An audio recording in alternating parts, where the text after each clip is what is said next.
Welcome to the Control the Room podcast, a series devoted to the exploration of meeting culture and uncovering cures for the common meeting. Some meetings have tight control, and others are loose. To control the room means achieving outcomes while striking a balance between imposing and removing structure, asserting and distributing power, leaning in and leaning out, all in the service of having a truly magical meeting. Today, I'm with Matt Alex, the co-founder of Beyond Academics, where he guides the most innovative higher ed leaders to transform their campuses with a future of work lens. Welcome to the show, Matt. Good to be here. I'm excited to have this discussion with you, Douglas. So much going on in the market space, a lot of different changes. So certainly would love to have a really good dialogue in the next few minutes. Yeah, looking forward to it. Well, let's kick into it with a little bit about how did you get your start? How did you get into this work of transforming campuses? Yeah, so I didn't go to college to transform a university. I don't have a degree that says, I'm going to go transform universities. I started like everyone else. We go off to college embarking on a major that everyone thinks is going to be defaulted in your career. And the truth is your degree really never defaults you. And it enables you to learn something that interests you to go to class. I have a daughter who's 17, is about to go to college, and she asked me, what major should I pick? And I said, I don't really care what major you pick, because in the end, I need you to pick a major that's going to allow you to be wanting to get up, to get to class, interact with the people that are interested in that, have dialogue, and be able to change things through that process. So pick a major that's going to make you curious and make you a leader around that. And I really believe that in my path, I started off, at a university, really at a bowling alley where I was, cleaning shoes, and I'm a criminal justice major that didn't know what to do with that major coming out. Luckily, I was social enough to ask someone that I was cleaning their shoes about what do they do on campus. And she happened to be an associate director of HR for the university. And I said, hey, Shelley, can you find me a job? With nothing more than just that, because I didn't know what else to say. And she said, of course, Matt, because I've been servicing her for the past 2 years in the bowling alley. And this is days before internet, days before, text message. She said, call my office and let's set up a dialogue. And so, of course, I went through that journey with her. She was the first person that believed in me as a person, just coming in. And she found me an opportunity and introduced me to the Office of Admissions and Records at a university as a glorified clerk, to be honest with you. And that journey triggered a lot. It allowed me to see that I like to help people. I knew that I was process oriented, but I needed to also have someone lead me and guide me through this process of my career, because no one teaches you that in college. And so I was lucky enough to join an office that the person who ran it saw a lot in me, and she mentored me. And she mentored me through a lot of different ways, from even telling me to leave her office to go find another job at a law school because it had a better title. And she gave me the advice of, Matt, you have to leave to go up. You have to basically exit to move up in any ecosystem. And so she did. And so I went to work at a law school. And then eventually she brought me back, and I became second in command to her deputy, where I ran the registrar's office at a university. And that allowed me to really find my passion at a university. What was it? What was the moment that really kind of struck the spark for you with the future of work? Yeah, so that really was triggered from my time at Deloitte. So of course, from my journey at the registrar's office to my time at Deloitte, I ran a consulting firm that got acquired by Deloitte. And Deloitte was actually the firm that actually just allowed me to see the world of future of work. What is the work of the future? Who does that work? Where's that work done? And, I was designing student systems prior to that. And I recognized that the work of the future is going to be changing. Jobs are going to be changing. And then, of course, I said, then why are we not using that lens to rethink how universities should operate.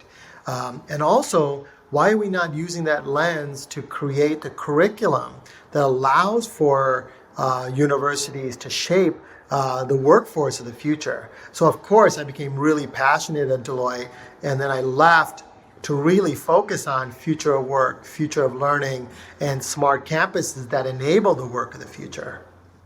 You know, that reminds me of a story. I think it was one of my first speaking engagements. I was asked to speak at a local college here, St. Edward's University, and it was in front of a computer science class. And the professor was pretty astute in the observation that, you know, we teach a lot of theory and a lot of like how to do this stuff, but we're not preparing people for the workforce. And so he was really interested in me sharing some stories around what do I notice when I hire recent grads or more junior individuals? What are the gaps I'm noticing?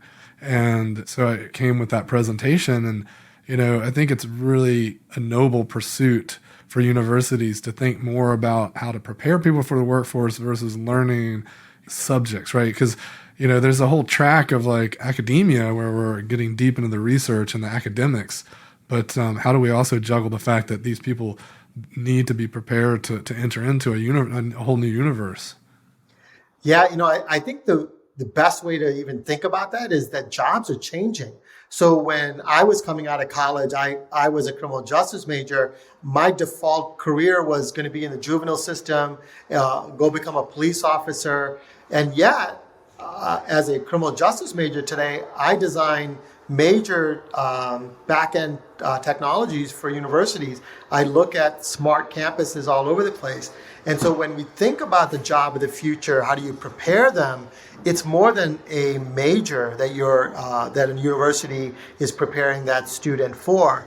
It's teaching them to be curious. It's allowing them to network in an ecosystem. It's allowing them to find passion through that process. And those are all important. But you now need to apply that to a ever-changing workforce, workplace, and all the technologies that come from it. Technology is advancing. If you just think about this, data is processed at 400 times the blink of an eye.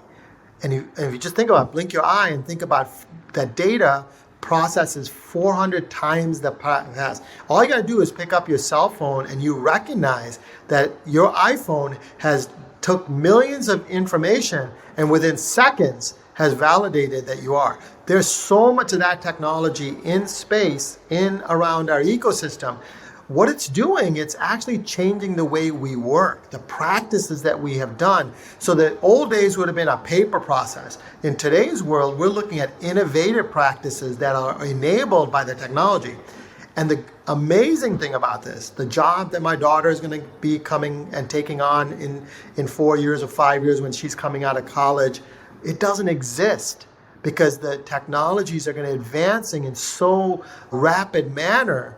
Not only do we need to teach our people the technology, you need to have functional understanding of how a technology is going to change an industry. So if you think about it, just look at Amazon, and if you look at Uber, Uber is not just an app. It has location intelligence to it. It has algorithms to it. It has a whole new gig ecosystem to it. All those are innovative methods of how to interact with people. That is the kind of stuff we will see moving forward. And that's why students have to be lifelong learners and not you're defaulting into one major. And I think you're going to have short bursts of learning, which allow for you to pick up the new innovations that are going to come. You know, you kind of touched on a few things that I'd been thinking about and I'd written down during our pre-show chat. And I'll just kind of throw them both out to see what you think here, because it's gotten me really intrigued. You know, one of them is this note, you mentioned lifelong learners. And I think there's a huge opportunity with continuous education that I think is not well established, right? Our institutions, our structure is around putting people through a 4-year process after high school and boom, we're done, right? And then maybe some people do some executive MBA thing or whatever. Like, I almost see an opportunity to reimagine the process where we're kind of plugged into a system that's always keeping us refreshed and renewed and curious. You're hitting the right tone, Douglas. We live in a what we call it, or I call it, an earn it model, right? You're earning a grade. You're earning your time in a classroom, and you're getting something. You're earning a degree. You're earning a title. And everything that a university looks for is about, have you earned it? Have you understood it? Whereas if you think about moving it from an earn it to a learn it model, you're now looking at the competency of that understanding of the topic that you're at hand.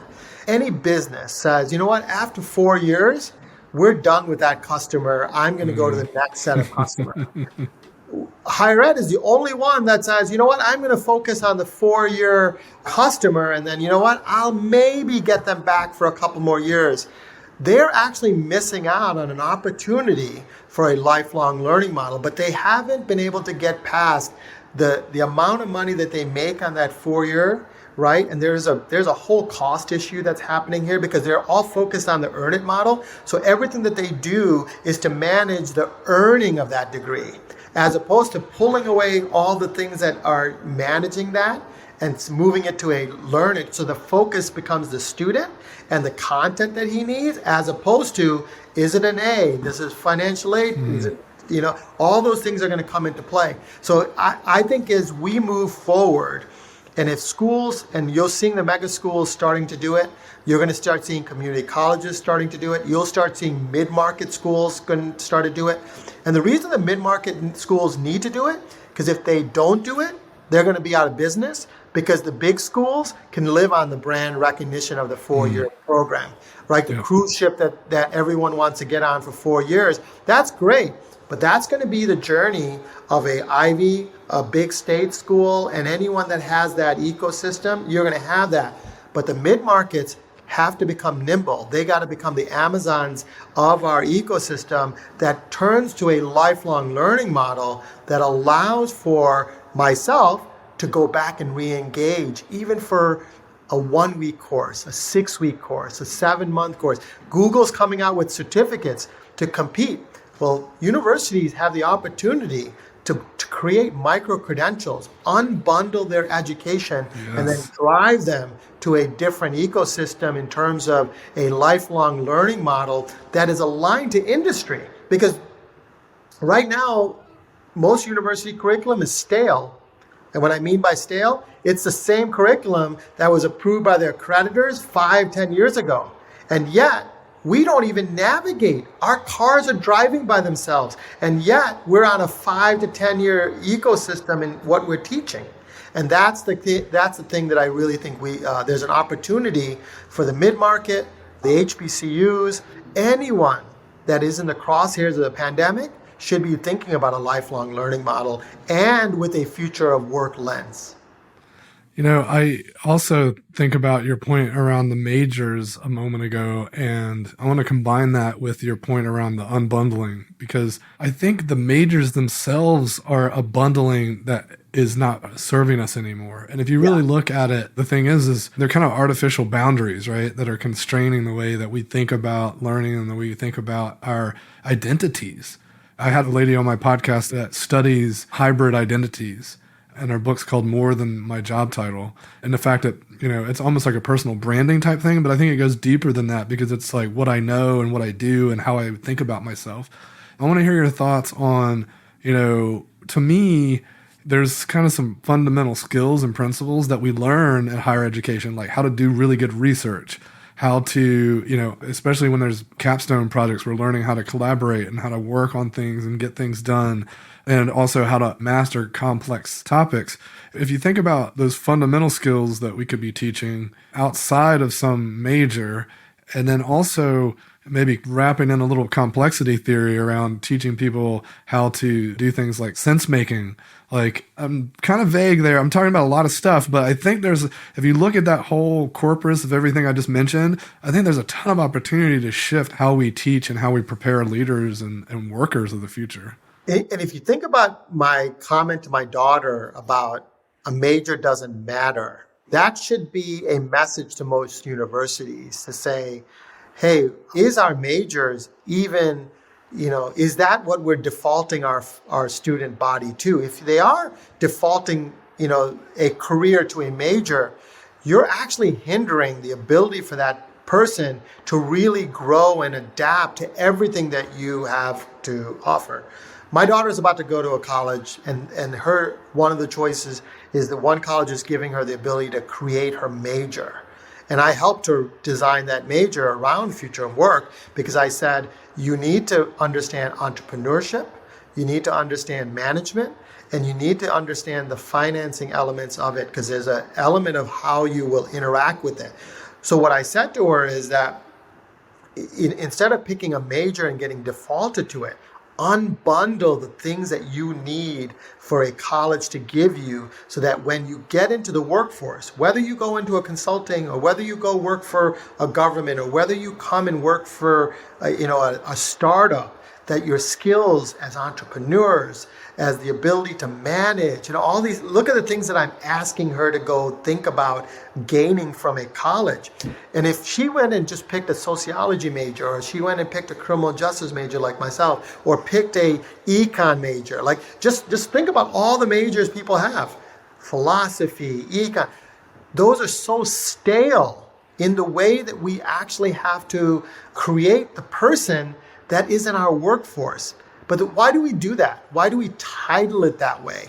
Because we are in this earn it model. Oh, I earned a criminal justice degree. I earned a management degree. I earned this. And then I have to earn the right to go work in a management.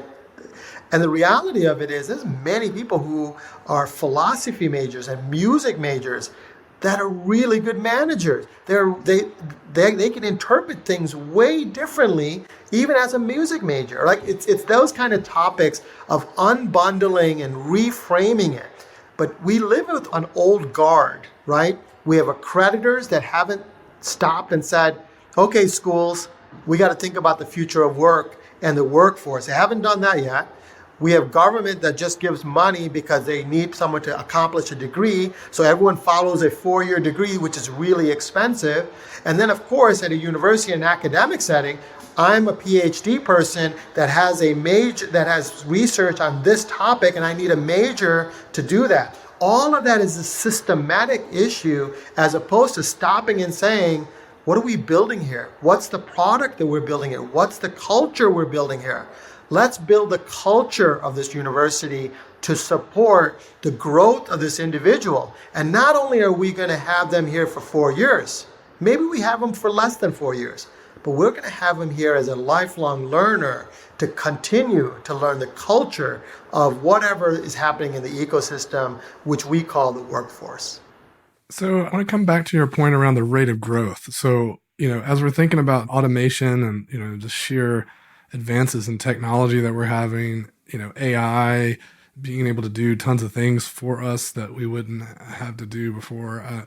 I have a hypothesis that, there's some humans that will go way deep into the technical, and we're going to see a little bit of a divide, right? Because the more sophisticated that the algorithms get, the more reliant we become on them to do certain things. And we'll need to lean more into our humanity, things that humans are really great at. And I think facilitation plays a really strong role there. And with your focus on the future of work, I'm just kind of curious to hear your thoughts on how we might show up better as humans in the future. Yeah, so I'm going to go a little technical here in terms of future of work, because you got to really understand the basics of what we're trying to get at. Is that when we look at the work, I group them into 2 categories of work, and that will then dictate who does that work, where is that work done, and when is that work done, right? So all those 3 elements of future work, that framework needs to be thought of. And when I think about it, I look at work in 2 elements. There's structured work and there's unstructured work. The structured work is things that don't change. It's the same sequential, logical, rule-based activity that never changes. It's the lecture of Econ 101 that has been done for life. That's structured content, right? It is the data person entering data and they're taking one form and putting it into another system, and that's structured work. So you will need to identify everywhere there's rules, structured, sequence, and what do we do with that structured work? We automate that work. We put that in a video. We put that in recording. Why do we do that? Because we take that person that's been doing that for a long time, and you bring the capacity of that person as a human to start doing the unstructured work, the collaborative work. So the unstructured work is when we sit and say, okay, what requires critical thinking? What requires critical reasoning? What requires body language? What requires dialogue? And when we look at unstructured work, we now have pulled all these people that have been doing mundane, boring work in a cubicle, and we're now offsetting it to a machine. And you're saying, now let's take that person and let's have real amazing human interactions in a classroom, in a workplace. And so what will happen is you will also look at unstructured and structured work and say, does that require someone to be in face-to-face? We're virtual right now, but we have a connection because we can see each other, right? So you're going to identify, hey, this unstructured work could be done remotely. That there's also technology elements that need to be automated, that you still need humans to kick a batch off, or you need to have some validation that that machine did it right. That could be done remotely at any point in time. So you have this ability to use structure and unstructured work as a diagram. I call it human-centric value of designing campuses based on this framework, and then I can design what work will be done on campus, what lectures can be done on campus, what type of teaching could be done on campus, and then what else can we do and move it off campus, make the campus more efficient, make real estate more available, and drive more efficiency to a campus or a workplace at any point in time. Sorry if I went deep on the tacticalness of future work.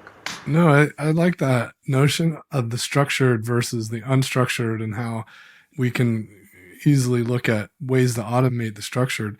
The thing that was kind of surfacing for me was like, especially as the rate of growth is accelerating, there's probably things the computer will notice as structured, but we don't. And I think that's going to be maybe one of the skills that we have to really learn to hone, especially our young people are having to navigate these decisions around what do I go learn, because is the computer going to be really great at that in 5 years versus now? And I guess the other thing I'll throw out there just to kind of see if any of this triggers anything for you is you mentioned the human in the loop kind of stuff, right? Where not only is the algorithms doing stuff for us, but we might have to validate something or we might have to inform it in some way. And so we're kind of, it's kind of, someone was talking about augmented intelligence. So I thought it was kind of a cool, instead of augmented reality or artificial intelligence, it's augmented intelligence. And I think that's probably a really great way to describe what's coming at us. And how do young people prepare for, or even all of us prepare for this kind of like, there's a computer in the meeting and it's augmenting all of us, right? It's not replacing us. It's just making us think a little different and work a little different. Yeah. So I always believe our brain is built with 100% capacity, and you start to use capacity at different places. A lot of people, when they go to work, do a lot of structured work, right? Mm-hmm. And they don't bring out their humanness to anything. And so I believe that when we do move that work to the AI element of it, there is a lot of work inside of organizations, inside of campuses that are going to need humans to do human stuff, which is somewhat like connectivity. So I believe that machines are going to enable us to identify the right interactions to do our work. And what I mean by that is AI will take all our mundane stuff, but it will inform us to then allow us to maybe make a decision a certain way for the betterment of a student, a betterment of a customer, because he or she is not wasting her time trying to put data entry into a system. He or she has now got that insight that says this student doesn't really do well, in a English setting, in a room. You know what? I'm going to find a course that allows him to do a asynchronous learning through, this mode of learning. Like, that's just an example of how you take a human, and instead of me looking saying what room is open to put this student into a class, I'm saying I now know not what's open, but I also know what the person that's sitting in front of me, what their learning chemistry is. How do they thrive? What are they struggling with? Allows me to interact with that student in a much more effective way. I'm giving you examples in my higher ed setting, but it can apply to a customer base, because I believe a student wears three hats. They're a consumer, they're a customer, and they're a product. And when I look at my future work lens and I work with schools about it, I say, how are you dealing with them as a consumer? That means a frictionless campus. How are you dealing with them as a customer so they're satisfied in how you're promoting them? And how do you build them as a product and a representative of the university or the college that they are representing when in the workforce? I think that's a great lens for anyone who's hosting meetings or teaching people in any way. So facilitators should listen carefully to this model that you're sharing, because everyone they invite into an event or gathering, workshop or meeting, they should be considering those three elements. How are they treating them like a consumer? How are they treating them like a client? And then finally, that product. If we're not getting to some outcome, then we're just like checking boxes and going through motions, and we're wasting everybody's time. Yeah, and as a facilitator, we're all facilitators in life, right? Mm-hmm. Whether I was a partner at my firm at Deloitte, I was facilitating. I was getting followership on the content that I was trying to take to market, right? When I think about facilitation, it really starts with who am I really trying to serve, and how do I read their learning chemistry? How do they absorbing information? I always put my presentations in 3 or 4 different ways in the way that I speak to an audience. One, sometimes it's visual. Someone needs a visual. Some people need stories, and I tell them stories. Some people need to be able to interact with me and dialogue. So in my facilitation, I enable that to happen because people have different learning chemistries: visual, audio, auditory, experiential, and dialogue, right? I want to be able to give that experience through facilitation at any point in time. Of course, I'm not a big fan of PowerPoints because it kind of stifles me because I'm a storyteller. But I know people like visuals and they want to see what my bullets are, and so I give it to them. But I don't ever look at it because I'm speaking to it in stories, and I allow for them to understand, oh, that's his experience, because some people want to relate to that. And then, of course, there's a lot of other just dialogue of, normally I don't do podcasts without having a lot of interaction. I want interaction. So the sessions that I do it at Clubhouse, and I'm doing it on my what I call Zoom-ins, is I want people to challenge me. If I just sit around and just talk about, oh, this is what I think future of work is, I don't grow, because honestly, every event, and I've already grown with you, Douglas, I need to understand from them what they're looking for. What are they learning? Because that'll inform how I facilitate moving forward, because my audience is ongoing changing. That's right. It's all about the dialogue and the interactions. And so I wanted to come back to your point about the learning modalities. And in my research, I've found that people can shift between modalities. So, they might be in a kinesthetic mood right now, or they might need to have the bullets along with the story right now. It tends to be multimodal, and it can shift over time. And something that was bubbling up for me, coming back to your point around the algorithms and the structured, that seems like something that machine learning could start to understand and give the facilitator advice, be able to assess in the moment or even over time, how to best prepare content for a particular set of participants, and how to do what the learning science folks refer to as differentiation. Can we customize for particular folks that are in the room? Yeah, it's all about input, right? It's input into whatever technology you're using to get that information. So AI, of course, could even read tone at this stage. What they could read what the tone of the room is based on the content that was put in, maybe the questions that are being asked, or the interaction of the dialogue. Like the machines can actually give you of that.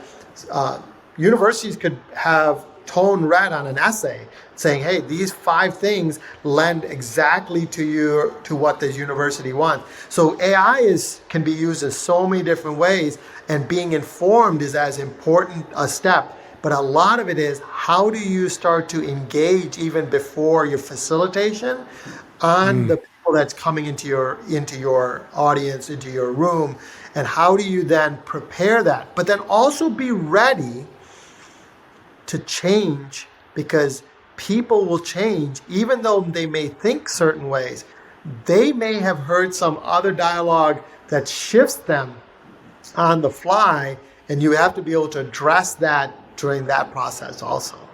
100%. We have to be resilient to emergent phenomenon. And when we're teaching facilitation, we always talk about adaptable agendas. Because if we're not adaptable, if we just create that syllabus, that agenda, and just like we got to run it like clockwork, then we might be okay some of the time, but there'll be many times where we're doing a disservice for our learners.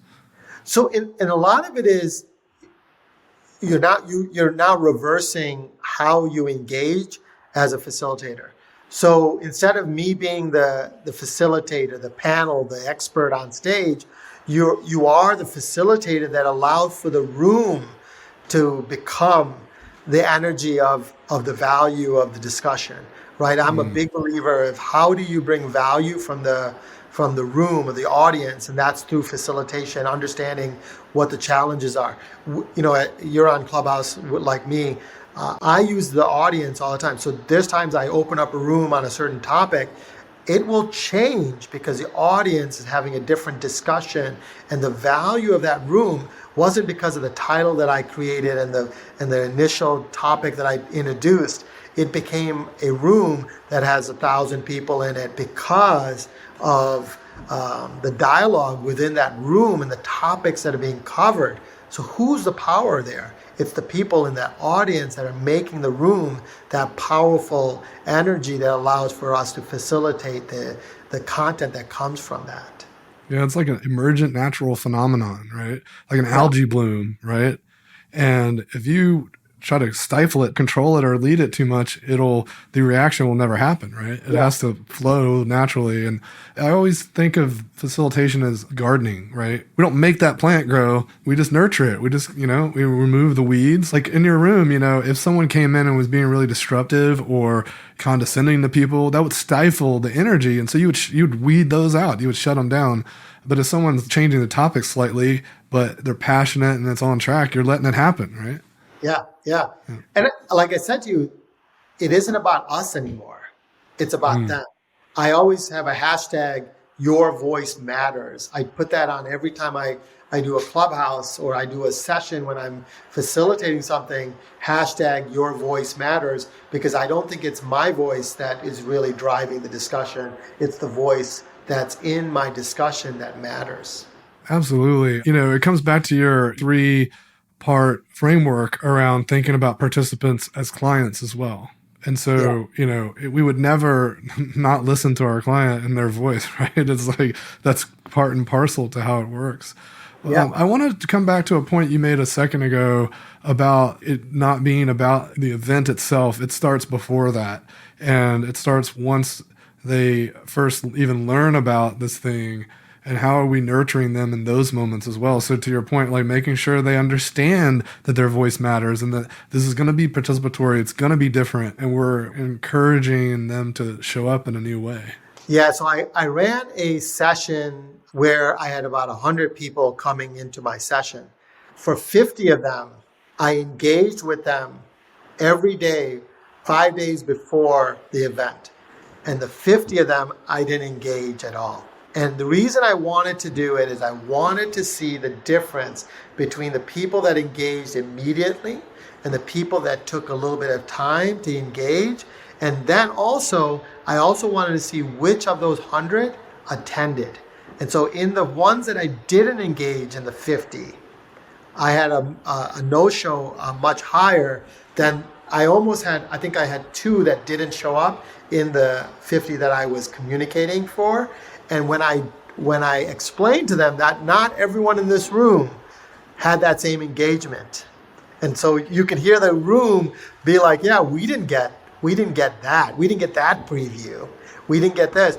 And I was saying to them, this is why engagement is as important as the topic that you're really talking about, is because engagement allows for them to recognize they're an important piece of it. I know that 50 of them was hindered by that presentation, but it was the only way that I can explain to them that having your voice heard and be felt and be a part of, hey, I'm excited, because in the 50 that I was engaging with is I was like, hey, countdown, we have 2 more days before we're together. Hey, we have 1, hey, I'll see you in a few hours. Man, the thing that jumped into my head, what a cool thing would have been to, like, when they show up, pair up people that got the engagement and didn't get the engagement, and have them talk about the difference. Because then they could, like, in those small groups, kind of unpack it a bit. And, like, so that way the people that didn't get it actually don't really have a lesser experience, because they can bring perspective to the other person that they wouldn't have got otherwise. So it's like this little shared moment of, like, contrast. That's cool. I'll try it, because I thought it was what I was really trying to prove to them is, as a leader, and I was doing this in my partner role, and I had consultants and managers, and I needed them to recognize that when you are asking a client to come to a meeting, don't send them an iCal and I'll see you in 2 days. I'm trying to get them to recognize that they need to recognize they're an important part of the journey that we're going to go and have a discussion about. And I'm hoping that they recognize that I see the value of that. That's what I was really trying to get from my managers, to recognize that it isn't just, oh, I'll just send an email and I'll hope to see my folks there. I needed them to recognize you have to show them that they mean something in the journey that you're asking them to embark on with you. So I want to kind of draw us to a close here. And I guess I'll ask you one wrap-up question, which is, what do you think is the next big thing? I'm always a futuristic kind of thought process. So I have a lot of big things in my head. I believe the big next thing is we're going to see a ecosystem that will be more decentralized, and that algorithms and things will allow for a much more personalized way of how we engage, which will then also allow us to have a more social reputation economy, meaning the interaction between what I and you do could be rated. The way that I am engaging through my university, or how my engagement is through my activities. You're going to see, we have a little bit of that going on, but I think you will see digital wallets, you will see NFTs, you're going to see a little bit of blockchain coming in, because it's going to start decentralizing, because I really believe that we're going to go more into the learn it model of concepts. So instead of putting all these structures around earning and trying to manage that, you're going to start to say, how do we get real value, and who's authorized to say,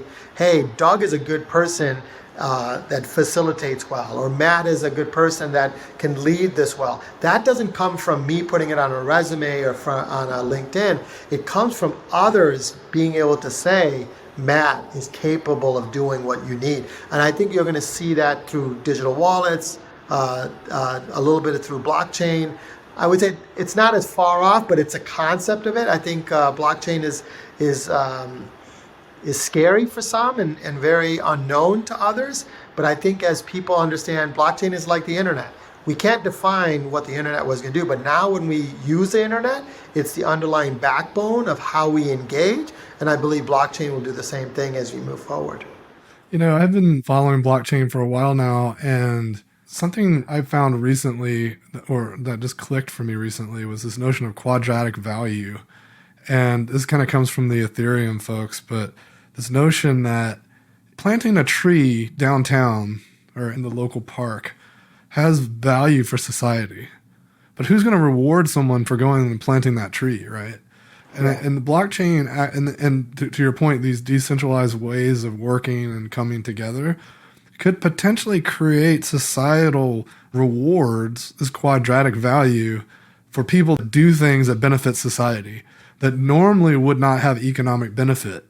And that takes a lot to unpack, and it's a little abstract, and we won't see how it plays out until this stuff becomes mainstream and people start doing it. But wow, is it an interesting thought exercise to think about how do people start behaving when these systems start rewarding things that you do for societal benefit?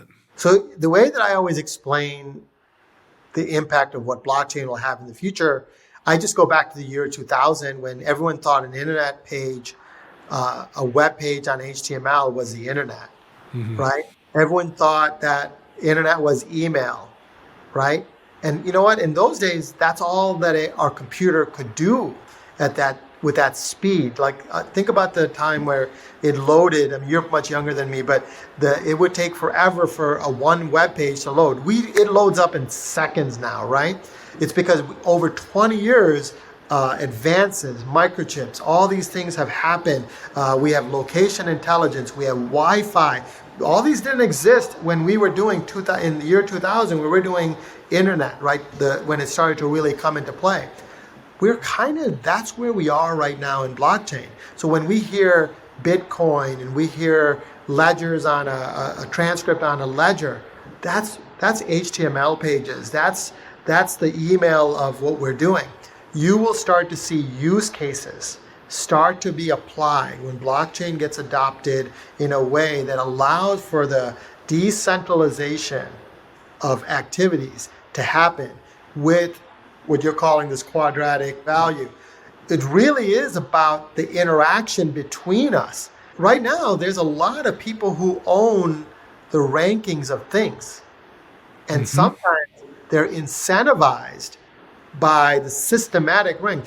The U.S. News World Reports is systematically not a good measure for if a university is good for your son or daughter, because universities are playing the game to get in that ranking.